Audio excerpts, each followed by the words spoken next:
It's time for the Double Stop with Brian Sword.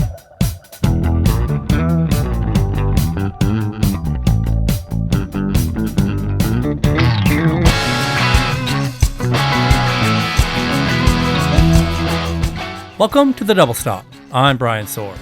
This week we have a return guest, Richie Kotzen. Another Richie, the Richie at Focus on Metal, once told me that once a guest starts swearing, they've let their guard down and being really honest, and that's when the good stuff comes. Well, I guess Richie's guard was down on this one. Now, this is one of the few interviews I've done so far where I tried to focus on a new release and had some prepared questions. Usually it's all career overview. Well, I gotta say, the good stuff happened in this interview when I threw out those questions and just went with where the conversation led me. And I gotta admit, I found it pretty funny when I listened back to the interview and hear how hard I tried to bring it back to the new record. This interview definitely has some juice, and there's one question in particular where you can pretty much tell he was rolling his eyes when he was answering. But you know what? I'll take it. Because there's nothing better than when you're doing an interview and you can tell that the person you're talking to is not holding back and they're just honestly speaking their mind. And there's some times in this interview when he really gave us some good stuff. Well, here it is, the return of Richie Kotzen to the Double Stop.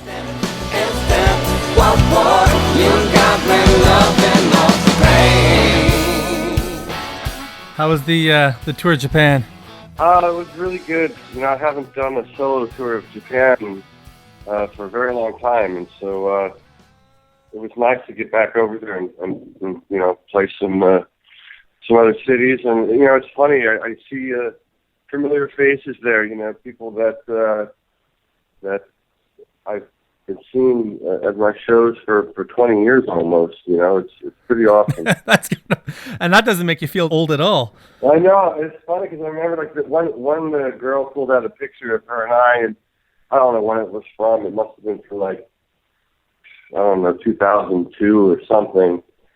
And we both looked like kids. It was funny.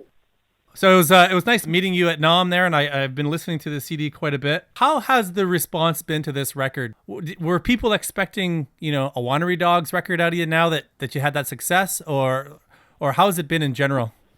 Well, I think the reviews from what I'm told, because the last person I spoke to was talking about how the record was received, and it seems like it's been very positive. And I guess, you know, for me, my little brain, this is nothing more than a typical Richie Kotzen record. You know, I think even song for song, it's almost completely consistent with where I left off on 24 Hours. And it wasn't even intentional, but I mean, even to the point where the last song on the record is a Nylon String acoustic song, and here's Cannibals with the exact same kind of ending, and I didn't plan that. It just happened. So I think the record for me and people that have been following me for my entire career, this is what you would say what they've come to expect from me. And like I said, I've had some nice comments about the record. But for people, again, that don't really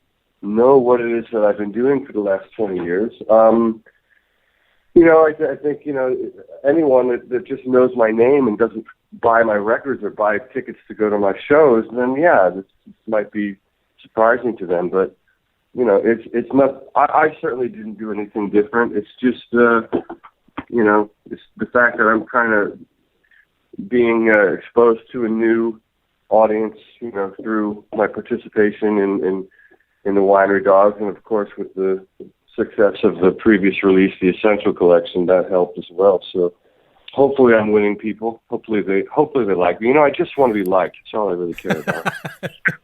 Right. I think it does fit in the last few. I think all the releases since, like, following probably Return of the Motherhead's Family Reunion, I think they all kind of fit together. I hear a little bit of slow in this one. Well, you know, what's interesting with this record that a lot of people don't know is that there's a lot of material on here that was written or partially written as far back as 2004. As a matter of fact, the last song on the record, Time for the Payment, that recording is almost 10 years old. That's a song that I had Yeah, it's a song that I had written, and so is the song "Come On Free." That song was written and recorded almost 10 years ago, and I recently remixed it and updated it and added the little Brazilian choir at the end. But other than that, it's an old song that I never really knew what to do with and where it should live until now, So, and of course, it's new material. I mean, Cannibals is a brand new song. So it's an interesting record on that regard. But what I'm describing is something that happens to me all the time. I mean, I go back in the archives, I look at what I did, what I didn't finish, and then eventually it comes out. Even with the Winery Dogs, a song like Elevate, for example, that was a chorus that was living in a whole different song for years on my hard drive that I never did anything with, and then I played it for the boys, and we turned it into Elevate, the song. It was more than a chorus at that point. So, what I'm describing is normal. It happens. I'm sure a lot of artists do it, but this record in particular, there was a lot of that kind of taking older recordings and updating them, or just using them as they are. Well, that's exactly how Eddie Van Halen does it, so I think you're in good company there. Oh, good. I'm a little bit surprised to hear Come On Free as such an old recording, because when I was listening to it, what struck me, what I felt was a growth as a bass player. Because that was like a total Bernard Edwards thing happening there, and I was just like, "Oh, that's." I've been playing bass like that since I was 19, and that's a fact.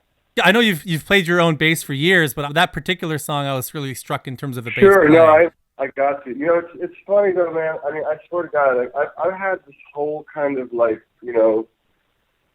affair with R&B and soul music, and it's always been something that record companies and managers have been trying to beat out of me, literally. I mean, I've heard the craziest stuff from executives and managers that I won't even repeat because some of it borders on being racist.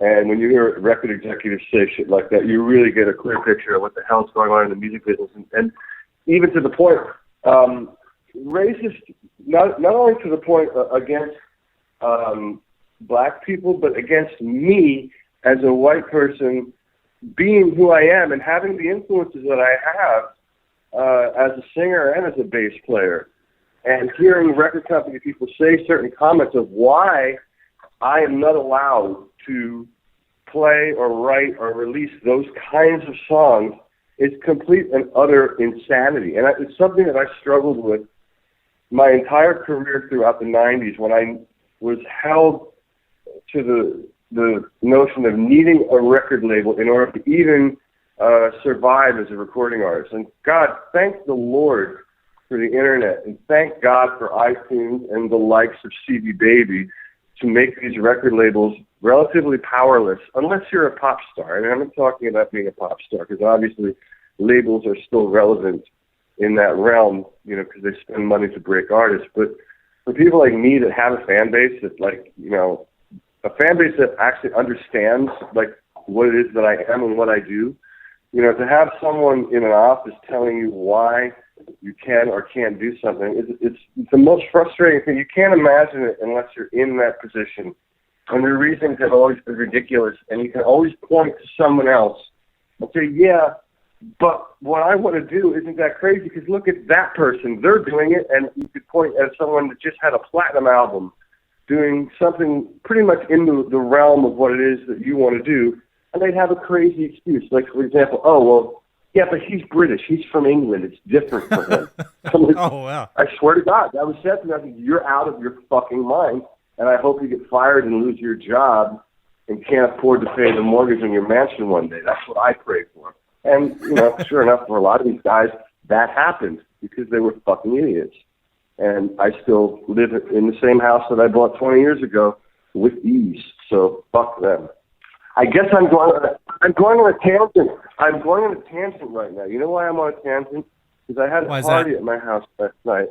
I had a party here last night for my birthday, and it was all musicians. And we actually forgot that the Grammys were on, and so we turned them on, and it was just just sheer comedy. It was like, what the fuck am I watching? It's like what happened? I mean, there was a point in time where on that show, like, music was celebrated, and now you have people performing that 35 years ago wouldn't have even been allowed in a recording studio. They wouldn't be allowed to stand behind a microphone because they didn't have the skill set to even do anything. And now, with the birth of technology, you've got people winning awards and celebrating that 30 years ago wouldn't have even been allowed in a fucking studio. It's insane to me. And I will say one thing, though. Some of these people that would not have been allowed in a recording studio 35 years ago, some of these people are actually making some creative, cool records. So I guess there is something positive from it. But in general, it's like I'm watching a joke that I don't understand. Like I'm missing the fucking punchline somehow. But I guess that's because, like I said, it's my birthday. I just turned 45, so I'm an old fuck. What do I know? Well, the show did start with AC/DC, and it was funny because the crowd all went crazy for now it. I missed it. Now I feel like I shouldn't have said anything because I missed it. I like AC/DC, so tell me what happened. Well, they came out and they had Chris Slade back on drums, which is pretty cool, but the crowd went crazy for it, and it was a bunch of old dudes rocking out, and everybody's up dancing and rocking out for it. That shows that even though that's not the stuff winning awards anymore, it still showed the power of it because even everybody in that room was loving it. Well, and then the show went to hell. Then the show went to hell.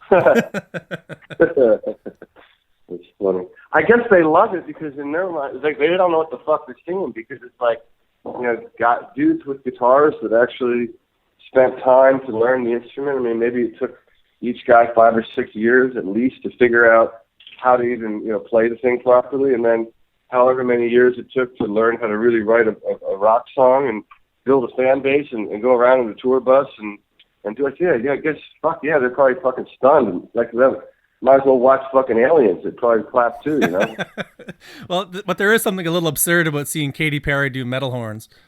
I missed her, but you know what else? I didn't see her, but I will say one thing about her. Is that Super Bowl performance, to me, see, I liked her. I thought that Super Bowl performance was one of the coolest things I've ever seen. I was in Hooters in Japan at 8 in the morning with my band, drinking Jack and Coke, and I was watching. I was like, my God, I've never seen anything like this. I thought it was incredible. I really enjoyed it a lot. I just mean she was doing the metal horns during the AC/DC performance, which I thought was kind of funny. Oh, metal horns, with the fingers. I understand. Yeah. I see what you're saying. I thought that was a song. I'm sorry. But 8:30 in the morning at Hooters in Japan drinking Jack and Cokes, that's not bad for a 45-year-old. Oh, my God. It was hysterical. We're in there, and at first it was like, what the hell is going on? Because it seemed like no matter what team did anything on offense, that the place erupted. And I'm like, God, are they just cheering for whoever has the ball? Like, what in the world's going on? But then shortly, by the end of the game, we realized, oh, okay, well, it's pretty much evenly split. Some people here are into Seattle, some people are into the Patriots, and so, it made sense. But at first, it was like, whoa, what's going on here? It's crazy. But that Super Bowl, by the way, was one of the best ones I've ever seen as well. Now back to Cannibals. Now, you talked about some of the problems with record labels.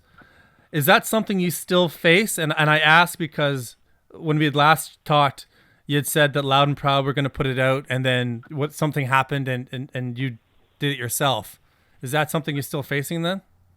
Well, first of all, I have to go on record saying that Loud and Proud in no way fits into the kind of situation that I was subjected to in the 90s. It's a whole other arrangement that we have with the Winery Dogs and Loud and Proud, and the people there are great. They did a great job with the record. They understand that to let the band be the creative force and let them come up with creative ways to market the band, and so they did a fabulous job. None of what I said about my experience in the 90s is connected to that. Even the kind of deal we made with them is radically different than anything that would have been done back then. So having said that, they also did a great job with the Essential Collection, which was really, as you know, a record made up of catalog material with a couple of re-records and a couple of new songs. But, when it came to this, you know, unless you have a record label that's going to do what they do with a pop act, where they spend hundreds of thousands of dollars or however, $1 million or whatever they spend in that world to break a single and go to radio and do all that stuff. Unless you have that kind of a financial commitment, for an artist like me that already has an audience, a fan base, and there's already people anticipating the release, it just makes more sense for me to do it on my own, because there's not enough of the reasons to put it out on a label aren't very strong. You know, like I said, you need something more than just, we're going to get you, some interviews and put you in Best Buy. You need some kind of real serious commitment for it to make sense. And being the kind of artist that I am, it kind of is what it is, and so I just put it out on my own. And then I would expect there's probably a label behind you in Japan, hence why you were brought over for a tour. No, that's completely separate. The tour company is separate from the label. But I did use a label in Japan because Japan was a different kind of market. They are still, believe it or not, because Japan's always ahead of everything, it seems like. But there's still record stores over there, and people still, like to buy physical product. And with my release, when it came out, it's amazing how people talk about, I want the real thing, I want the CD. But in the end, most people are doing the download thing. I mean, I can see it firsthand. I can see exactly what's going on. And most people, by far, are downloading and streaming music. Very few people are actually buying physical copies of records. Yeah, it makes you wonder where it's going to go. Like, I've had some producers, they're pretty sure it's going to be streaming and it's going to be uncompressed audio, some kind of version of a WAV file where people can get the CD quality downloads. Where do you think it's going to go? I don't know that it'll go that far. I don't think people really know the difference, the average person. There's people like you and I that might talk about, the record was recorded on tape and you can hear what it sounds like. But I think the average person, I don't think they really give a shit, because you got to think about why people even listen to music. It's a diversion. It's when you go to a concert, you forget about your daily life, or you buy a record because a song makes you feel a certain way when you listen to it. I don't think people get as caught up in all that, and people want things to be convenient. So yeah, if I can pay like $8 a month and stream my songs, and I'm in that world where that makes sense to me, then they're going to do it. Somebody like me, that doesn't make sense to me because I'm always in a different country. So, I need to have if I want to listen to music, I have to have it living somewhere that I can access it, in an airplane or, on a train or on a tour bus. And I can't always do that because of, various, data plans that become expensive or what have you. Mm-hmm. So someone like me still likes to have the stuff in the phone, but I can see that it becoming more of a streaming-oriented thing. And I can see, eventually, what I can see happening is less people getting involved in even making records in the first place, which is kind of dangerous. But, I don't think anybody really understands, like the average person understands, that what it takes to actually make a proper record, especially for a rock record. I mean, guys make records with a laptop in any room, anywhere, at any time, as long as they have electricity and a microphone. Those guys that sit there with a computer and press buttons, and suddenly they got a really cool sounding track, and that can actually become a single for somebody. But to make a rock record, it's a whole other kind of thing, and to build a fan base and do all that stuff. I see that actually just going away based on how technology is escalating. And I remember last year, Gene Simmons put some article out, and he gave it a controversial headline around "Rock is Dead" or something. And it wasn't really the point of what he was saying. He had all these rockers coming out, arguing. But if you really, really, really read what he said, he was really right. It made 100% sense based on what's happening and based on where the likely steps are going to go. So that's a whole other conversation. It has nothing to do with me right now. But it's kind of weird. It's kind of interesting. Like if I was a kid now, the same kid that was into Kiss and decided I wanted to be a rock musician. If I was a kid right now, I might be, doing something different 45 years from now. Maybe I don't know what I would do. Maybe I'd be a doctor. Maybe something more meaningful. I don't know. Well, yeah, you get a lot of artists now saying, well, like, why bother making a record? I'll just make a single. So that is a dangerous precedent to set. Yeah, I mean, I'm not saying I'm of that. Like, I'm still going to do what I've been doing for the last 20 years because I'm a complete lunatic, I'm just a crazy man. So I'm going to keep beating my head against the wall and being nuts and having fun and celebrating music with the people that, like what I do, as long as they're around. And even if they're not around, I'll still probably, make music. But I'm just talking about the reality of what's happening out there and the people that are trying to start out. It's a whole different kind of gag, man. It's a different time. Not to say you can't do it, but I will say I don't quite understand how to do it. I'll put it that way. Now, on this record, you had Doug Pinnick come in and do a vocal, and he's an interesting dude because I don't know of anybody who's more loved by the industry, who's never fully had big, mainstream success. And so you've got you working with him. We've had George Lynch working with him. 10 years ago, Red Beach had him on a record doing vocals. What is it about Doug Pinnick that makes everybody want to work with him? Well, I don't know for everybody else. I mean, obviously the guy is extremely unique in his singing style, in my opinion. Absolutely. And he's been great. So I think that, I think his ability to touch people with his music is, obviously the reason why people like him and celebrate him. He's a great person, but, people are touched by his music and his delivery of his music. So it's really kind of simple. What happened with me, it was not really planned. I was at a party at one of our mutual friends. Our friend had a barbecue, and he started talking to me about the Winery Dog record and how much he liked it. And he said, "Man, we should do something together. It'd be fun." And I'm like, "Yeah, it would be. It'd be really cool." And then I went home that night, and I started working on this song called "I'm All In." And I was like, man, I was working on a vocal. I was like, man, there's a lot of singing in this song. Jesus Christ. And so I thought, well, this would be a perfect opportunity for me to do this, with Doug. Maybe he would be into like doing a trade, duet type thing. So I kind of tweaked the lyrics so that they would tie into that concept. And so he was into it. So he came over and did his thing. It was great. And you also had Billy on for Stand Tall, and I thought that was really interesting because I don't even think I would have really noticed it until I was kind of aware, oh yeah, right, Billy's on that, and I listened for it because it fits so nicely in. What was your strategy for getting Billy in on that song?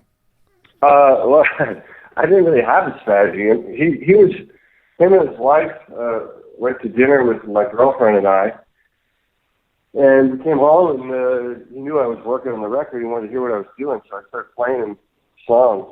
And then that came up, and he has this kind of low, radio voice that he does sometimes. Yeah. And he started messing around with that voice. And I said, wait a minute, I said, you got to do that on the song. It'd be fucking great. So I handed the lyric sheet, and I put the mic up, and then he was. We just, did it line by line. And then on another track, we had the mic was open and we were playing a song, and his wife Elizabeth and my girlfriend Julie were screaming in the background and singing and just being crazy. So the microphone captured all that. So you can hear that on the track too. So I just thought it was kind of interesting. The song for me, it's just kind of a vibe track. It's not some deep composition, but I had another thing that I had lying around. I liked the groove of it. I thought it was cool, and so I wanted to find a way to turn it into a song. So that's what happened. That's what you have there is that. And the song "You," not that I'm going to go through every song, but it's another one that stands out. And it was really interesting because when that video came out, I thought it was a cool tune, and it was not what I was expecting to hear, and I liked it, and it was fine. It was good. But then when I got the record, and it actually seemed to make more sense in the context of the entire record, and now has become a favorite. And which I can't really explain because it's so different than the rest of it. But when you placed it in there, that's when it really stood out. You know, I was so excited about that when it was finished. I just wanted to share it, and I couldn't wait to release the record. And then I made the video together, and I was like, no, this is going up now, because I just thought it was something that was special, you know, within the realm of what I'm known for. And I thought the timing was interesting to release it too, because I had just done the Winery Dog, the Essential collection came out. And so, you know, people were trying to figure me out and figure out, well, who is this guy? What does he do? And that thing is even further off base from what people would expect from me. So I'm like, here we go. I'm going to put this up now. So that was kind of it. So you just like fucking with people? Well, I guess. No, I don't like fucking with people. I like being myself. You know, there's nothing more annoying. There's nothing more annoying than somebody else telling you who you are, what you do, what you think, and what you're capable of doing. That is maddening as a person. And imagine taking that and combining it with someone who's, that writes songs and plays music, when music is such a universal, wide thing. I mean, there are people that only do one thing with their art and they get famous for it, and it's a great thing or whatever. And then there's people that don't. There's people that like to experiment, and especially in the acting world, you know. There's actors that always play the same character. They get famous for it. They're really good at it. You know what to expect from them. And then there's other actors that every time you see them, you wouldn't even know it was them unless you looked at the credits. And so if I was going to compare myself to an actor, I'd probably, as a musician, I'm more like those kinds of actors than, you know, the guy that is always going to be the action hero. I'm not an action hero, you know. I guess that's the difference. But, it doesn't mean I can't be an action hero. I could be, you know. I can still shred. I can still pick up the guitar and shred like a lunatic for no reason. I can do that all day long. But, I also do some other things that I like to do too, you know. And I think that's the key thing about that particular song is that after 20 solo records and a ton of other stuff that you've done, that it sounds like nothing you've ever done before. Well, and here's the point. Why should I put a record out? Like, I have people say, oh man, well, Into the Black is the best Richie Kotzen record. You should make a record like that. Well, why? Then Into the Black, then you won't like it anymore. You know, it's like, and then what if it's not better and it's not the same? And it's like, there's no reason for me to do that. There's no reason to repeat myself. If I happen to, off of, just sheer coincidence, repeat myself, which I do constantly just based on my style. I mean, I'm constantly recycling the same chord progressions, the same riffs, and the same words, because I only have, as anybody else on the planet, I only have the vocabulary I have at that time. And some sentences become easy for me to express myself. Well, music is the same way. You know, there's certain chord changes that you just gravitate towards, and that can be a good thing because that kind of can define your style. Even like an artist like Bob Seger, a lot of the same kind of chords, but the songs are different, the stories are different, and that's what it's about. It's not about the chord changes. That's kind of a musician thing, not a writer's thing, is to get obsessed on that sort of stuff. But eventually, as you grow and you meet people and your life changes, those chord changes can change too, and you can find other things. So the idea is to grow, to get out of, not to do the same thing over and over again, literally. And so there you have it. Now, do you find that because on your solo records you do virtually everything yourself, do you find it's easier to experiment, or is it a little harder because you don't have the other people to get inspiration off of and work off of? Well, for me, it's way easier to go in the studio alone and do that because it's way, way, way more creative.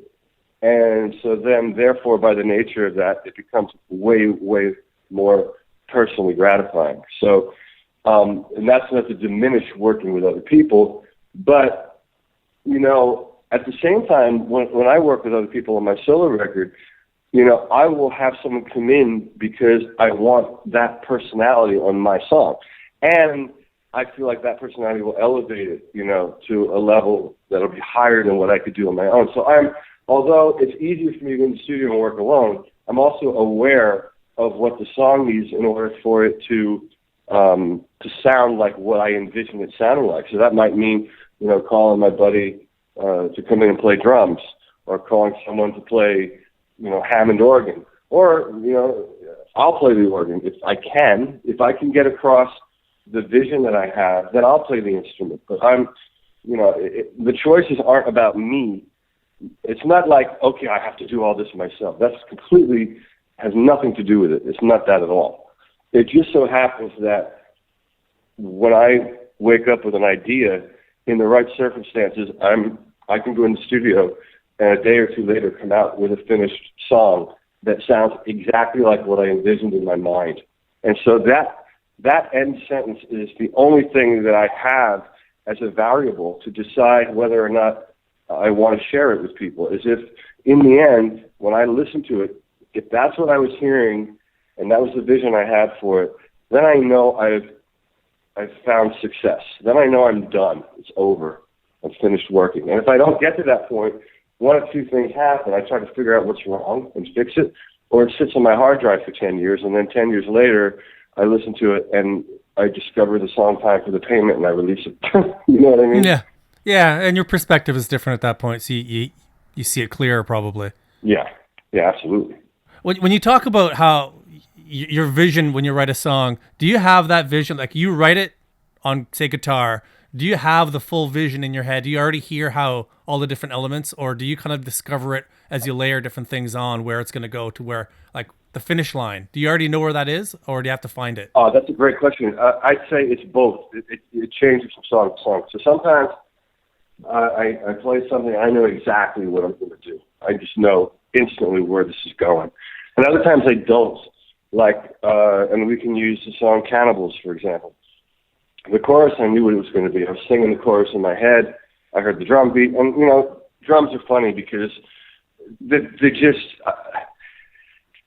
it's all about the melody, man. The melody, you get the melody, if you get the melody for the chorus, or even a good verse, the song is done for the most part. I mean, it's like, for me anyway, because the melody is going to dictate the drum beat, because they lock together. And I'm just talking about what happens in my brain. I'm not talking about how other people write. It's none of my business. I don't really care about that. I'm talking about how I write. So when I get the melody, I've got it. It's like, okay, that's the melody. I know what the drums are going to do. I can almost hear the bass line simultaneously, because to me, a lot of what I hear is really bass-oriented. I think that's probably from the kind of Motown R&B stuff that I grew up listening to. I instantly feel and hear a certain kind of bass thing happening. So with Cannibals, I had the chorus and the drum beat. I knew what it was going to do. And so I wrote that in a restaurant, that part. I had ran outside and I sang it into my phone. And then I got home and I started messing with it. So I got behind my drums, which are always mic'd up, and I recorded a beat. I turned it into a loop. And then I laid down a guitar. No, I laid down the vocal. I put the vocal down with the drum beat. Oh, wow. That's what I had. Yeah, because that was what I had. And I didn't have the lyric yet, but I had the idea of what I was going to say. And then I put some kind of guitar to it. So the thing about this is funny. You have the vocal, you have the drum beat being dictated by the vocal. Then once that is there, you figure out what the guitar chords are. Because there's so many different chords that you could use against the melody. So I figured out the ones that made the most sense for what I was trying to achieve.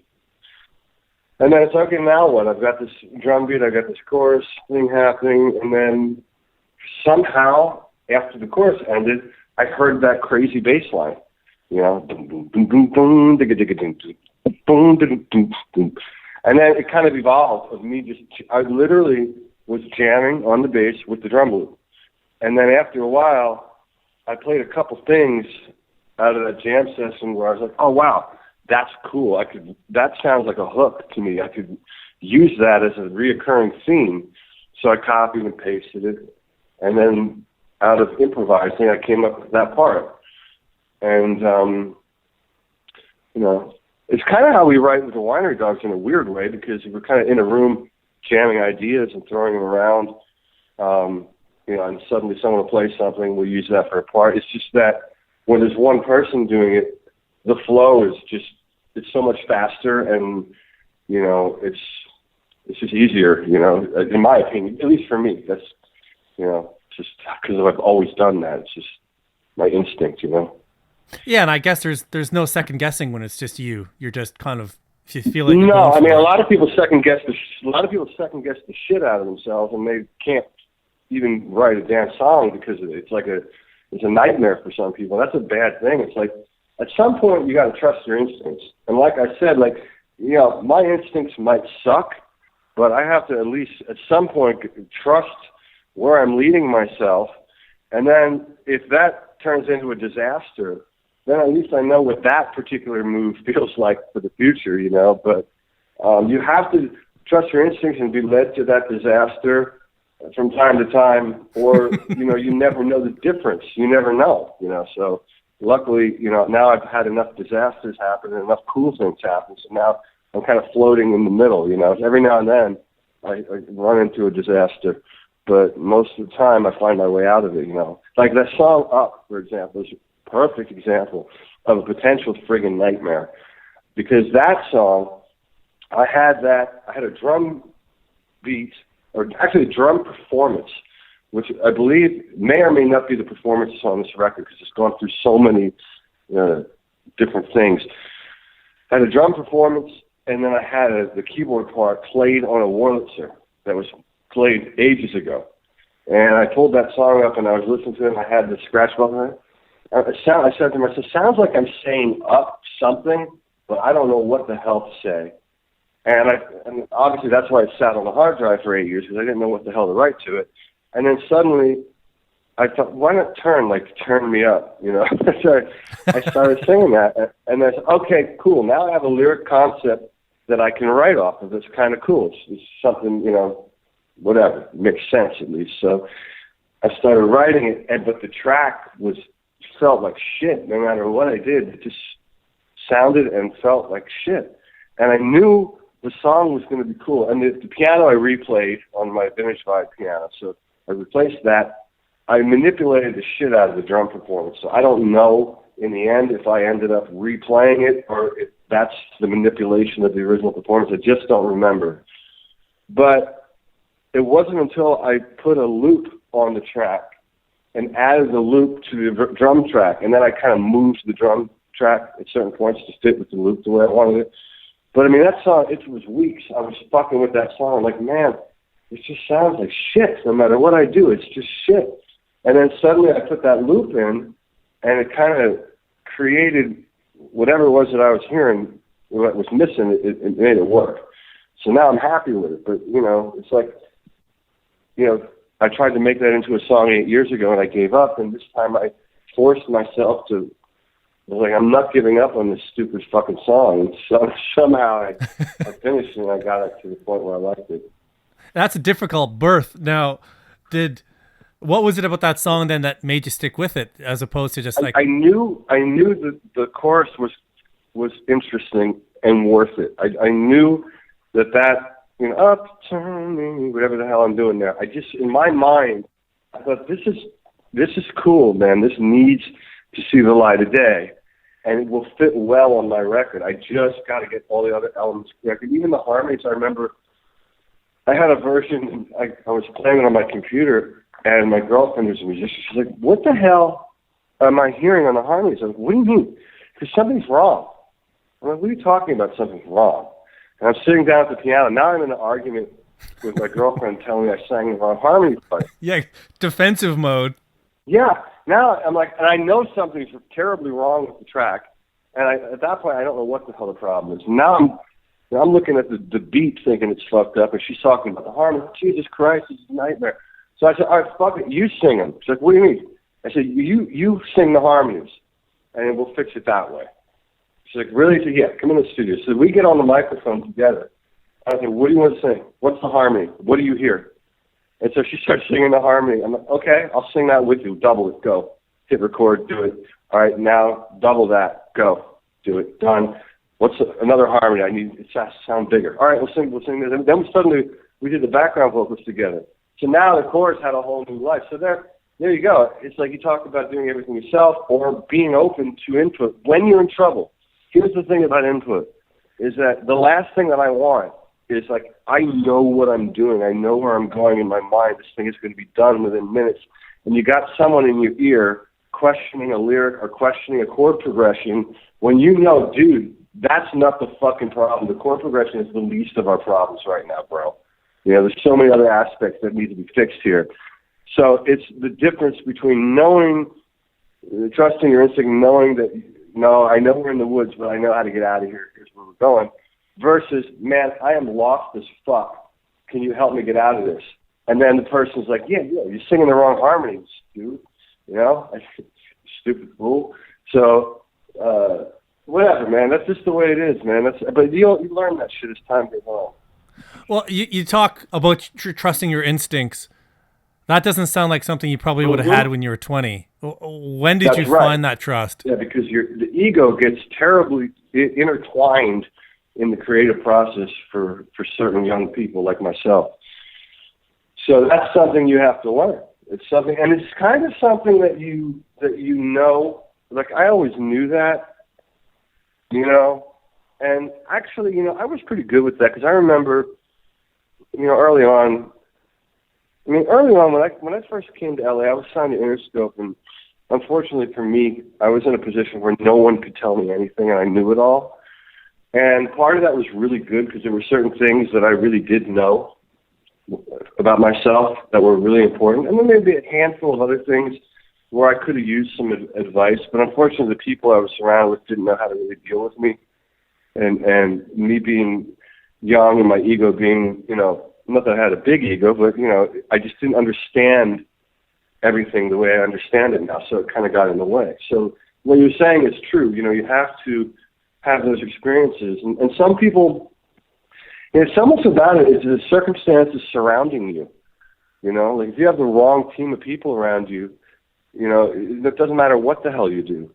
I mean, if I had the right team of people around me back then, they would have known how to deal with me, and I would be in a completely different stage of my career now than I am. I really believe that, because just so much of that artist development, it's just it's been with the right kind of people, and I was always kind of lumped in with kind of metal people and people that pictured me. No, you're going to make a hard rock record. No, you're a metal guy. No, we're going to market you like that. I mean, it was just so damn wrong for me. It's like, fuck, man. I haven't listened to heavy metal since I was fucking 12, man. I'm not. Why are you trying to make me make a hard rock record? I don't even. I mean, I like hard rock, the hard rock that I grew up on. I respect it, but like, don't you hear the songs I'm writing? Like, why did you sign me? It was that kind of shit that used to go on back then. So it was frustrating, but, thankfully, I don't know if this is, I did so many interviews, I don't know which one I'm doing anymore, but I said it before, it's like, I really am thankful for the way the music business changed, because it gave me a chance to exist. Had this whole thing not happened with iTunes and whatever, self-distribution, I definitely would not be making, I would probably do music, and I wouldn't be able to make a living from it. That's for sure. When I got your CD and I popped it in the player, and my iTunes opened up automatically, and it fed the metadata in. Guess what category it was filed under? Hard rock. Metal. That's hysterical. That's so bizarre. Yeah. Where'd you get the CD from? From you at NOM. Oh, the ones that they were selling there. I mean. Fuck! I mean, I made those CDs. Yeah. I didn't put that in there. I didn't put that in there. So whatever classified, I don't know if it was automatically based on your name, but when I popped it into my computer, it automatically opened iTunes and it filled all the song names and classification metal. That's awesome. What about the poor guy that wants to discover a new heavy metal artist, and then suddenly they put my record in, and fucking Cannibals or Come On Free comes on? It's like, what the hell is this?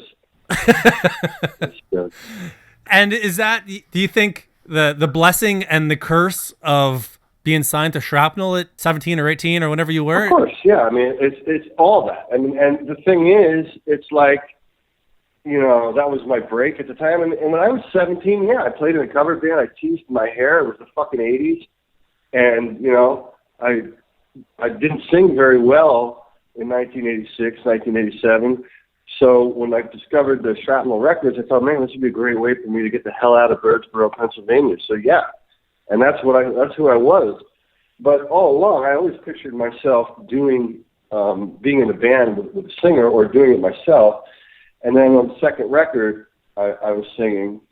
And so that was still a rock record, and I was in the hard rock world because of Shrapnel and all that. And then after that is when I kind of realized what I wanted to do creatively. So that was a turning point. So you're talking about the period from 17 years old when I wrote the material that came out of my first record to someone that suddenly was 21 and just got the contract bought from a major label and moved to Los Angeles. In that time frame, a lot of shit went on. From a 17-year-old kid to suddenly becoming an adult, legally. A lot of fucking shit happens in that part of anyone's life, It's just like, so I kind of quickly discovered, wait a minute, man, this is not what I want to do.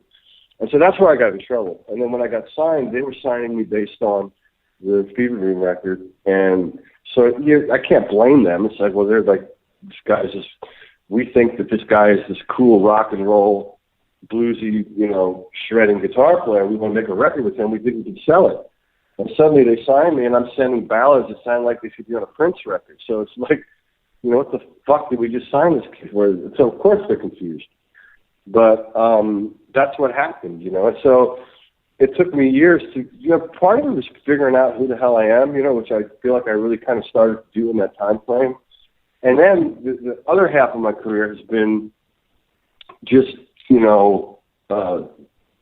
fighting with people to say, like, no, that's what I did when I was a teenager, bro. I'm not the same person now.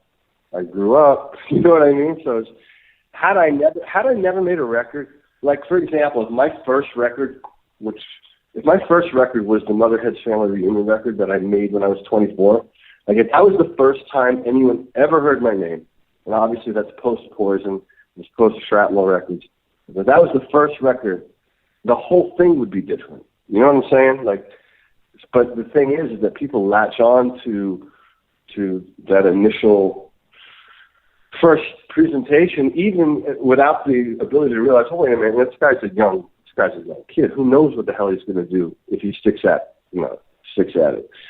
So that's what it is, I suppose. Hey, in music and in life, people base a lot on first impressions, right? Yeah. And that was your first impression. That's right. So quickly, let's just jump into the Winery Dogs, because I know you're making a new record. How far along are you on that? Ooh. Well, we got together and we threw a bunch of ideas around. So technically we've got we have enough to actually cut an instrumental record. But the reality is these songs need to be turned into songs. So that means that we have to write lyrics and melodies and all that sort of thing. But, I think it's completely realistic to think that we will have a new record out sometime towards the end of the summer. I think, I'm not a goal setter, but, here I am in the band with two other guys that, have lives and want to be able to plan accordingly. So, if it was up to me, it would be this kind of balloon floating in the air and be like, well, when it's done, it's done. But obviously, there are people that, not only the band, but, people are anticipating the record and all that sort of thing. So I think it's realistic to think that by May or something, I will have everything written that I have to write and that we can record the thing and hopefully, start our album cycle sometime towards the end of the summer, beginning of the fall. Now, your writing sessions for that one, it seemed very quick, a couple of writing days. Did you come in with a bunch of ideas, or is that what happens when you three are in a room together? You can just kind of crank out stuff really fast? No, we are straight up fucking magic, man. Really, it's incredible. No, I'm kidding. We came in the room with nothing, no ideas, and then suddenly, like, Billy would play a bass line, and I'm like, oh, that part's cool. And then we'd work like that. And so by the end of it, like 5 days, we had a lot of ideas. But like I said, these ideas are not songs. These are just, hey man, I got this chord progression, and then, all right, well now do this. Okay, well cool, that's cool. Now what? Well, try this. Oh, I like that. No, I don't like that. Well, what about this? Oh, that's cool. All right, great. Let's record it so we don't forget it. So we did that. We were able to do that 15 times. So, and like I said, you have to take that and turn that into a song, which I don't know if, in a perfect world, all 15 will evolve and will be very quick, or, we get maybe 5 of them, and then we got to go back to the drawing board. But I don't know what that is until I get in there and do it. And when you got like a time frame like that, you just have to trust that you're going to jump in and do it, and it'll be fine? Or do you feel some pressure to do that? I don't feel pressure because in my mind, it's kind of like, because it is, because it's not type situation. It's like, it's going to be what it is. If you may want to eat the steak, but if it's still raw, you're not going to eat it. You're going to get sick. Yeah, you got to cook it some more. You gotta wait till it's done. It'll be, the reality is, no matter what plans you make, it's like it's done when it's done. Because if you serve it up and it's not good, no one's going to come back for it again. And that first record was a record that, for whatever the reasons, people liked it. And obviously we liked it too. But it resonated well within the relatively small rock community, unfortunately, which according to some people it's dying, but I still like it. Anyway, it resonated with people. So I don't want to put out a record that's not great, but I'm not thinking about it. You asked me about the pressure. I don't think about it. I don't put that pressure on me. But I know in my mind that if the day comes where it's like, all right, well, it's May, and we did this recording, and it's not, and some of us, all of us, one of us feel like it's not great, then we just pump the brakes and we wait. There's nothing wrong with changing your plan, These kinds of plans you can always change. Any tour plans for Cannibals? Well, there was talk about it, but I really kind of decided that I'd like to hold off and wait, because the reality is, I've been touring like a lunatic, and I personally, physically, despite having a new record out, I need a break. Like, I need to not have to, deal with being somewhere at a certain time or being on stage. Like, it's been a year and a half or longer of touring between the solo stuff and then into the Winery Dogs, and then right out of the Winery Dogs into 3 months of touring solo. I had a little bit of a break for Christmas, and then I went to Japan. It's like, I just want to stop for a minute, And the only way I can really even proceed to write new music is to get away from it for a while. So I decided to not tour on this and focus my energy on to, next time I tour, it'll be with the Winery Dogs. And that was Richie Kotzen. Hope you enjoyed it. And I do highly recommend his new CD, Cannibals. It's really, really strong. You can go to thedoubletop.com for links to buy it on CD or download. It's a must-buy for Kotzen fans. Well, that's it for another week. Join me next time for another in-depth interview. Tell me that I'm free.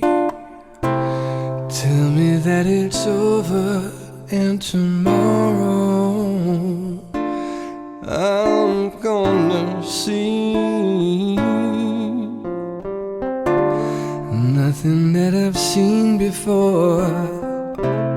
Every night and day I see the rainbow and know where it leads. So long, I've got to say goodbye. It feels like happiness. It has been taken to the test and made me sober enough to let it rest. And now I can dream